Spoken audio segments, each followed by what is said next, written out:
Apologize. I already made this recording and for some reason it got lost. So I'm going to go back again and record it. Now, the reason why I'm recording this today, I have a list here of things that need to be talked about. The first thing that's happening now, of course, is Phony War is continuing. Why do I say Phony War? Because basically everything is halted. Thousands and hundreds of thousands of Israeli troops are ready to go into Gaza City. Negotiations are going on. I assume there's no input about any success in the negotiations. Israel demands only one thing to start negotiations, that all of the hostages will be released to us, all of them. And then we can continue, then we can start the negotiations about the future of Hamas, if there's going to be any future at all.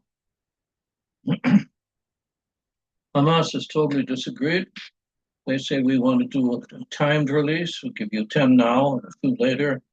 And of course, we can't continue for another year until they're all dead, get their bodies back. They're dying now. They're being starved deliberately.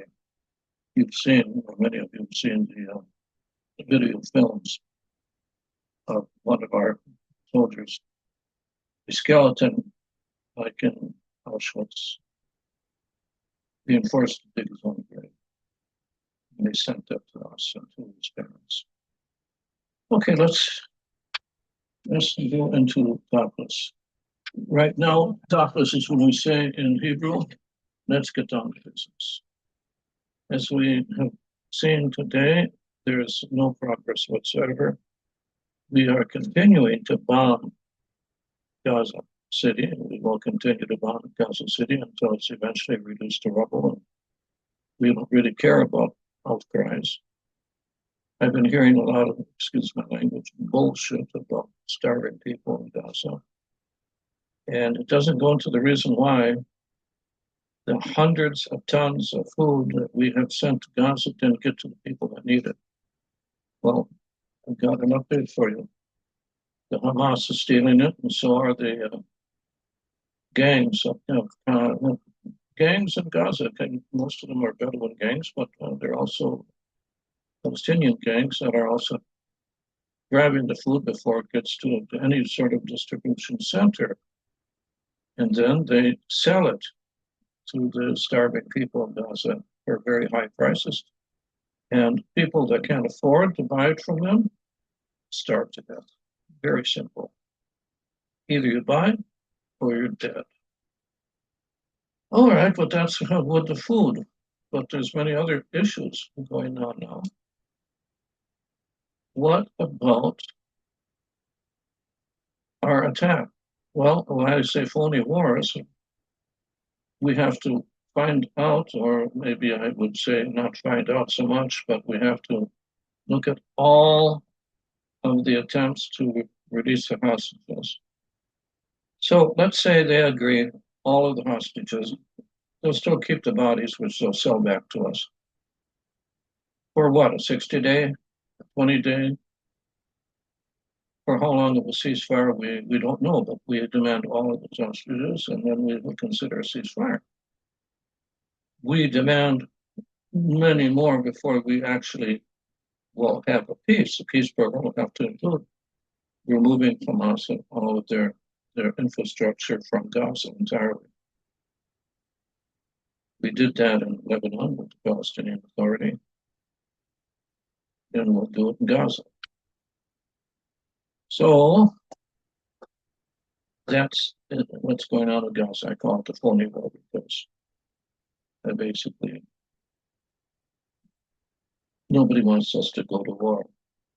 I don't want us to go to war if we don't have to. I have at least 3 or 4 members of my family that are on the front. And then, of course, there's collateral damage, psychologically and personally, for people have to stay behind.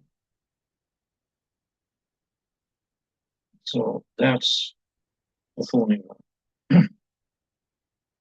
No, we are in the process of coming to an agreement with the Syrians, the government, run by a former terrorist.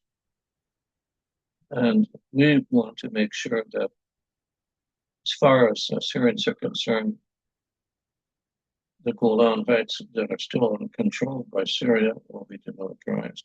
Second thing we demand is that we will be responsible for supporting and defending the Druze in Syria.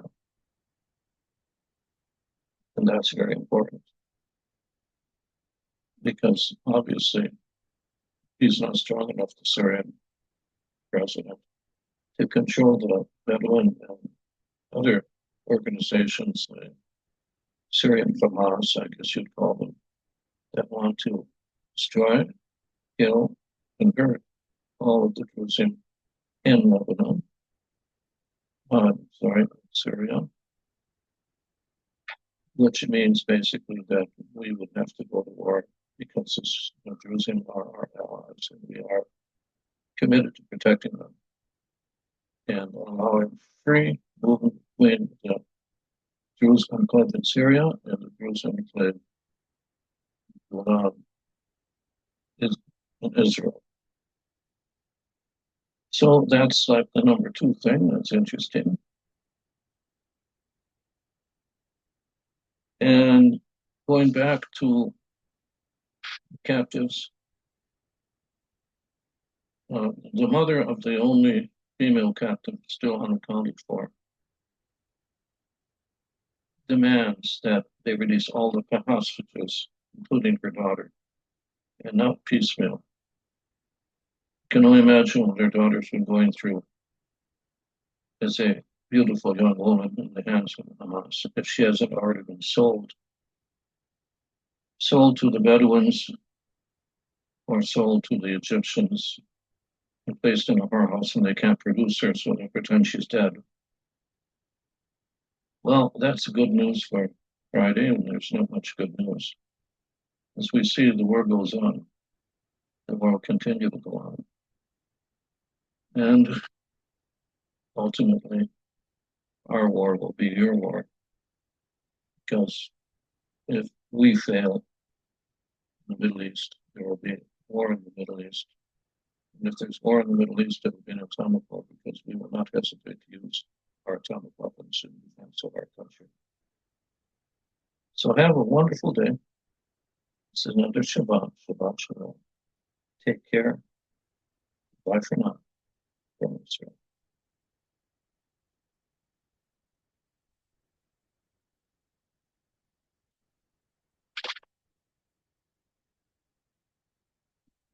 Second, it's working again.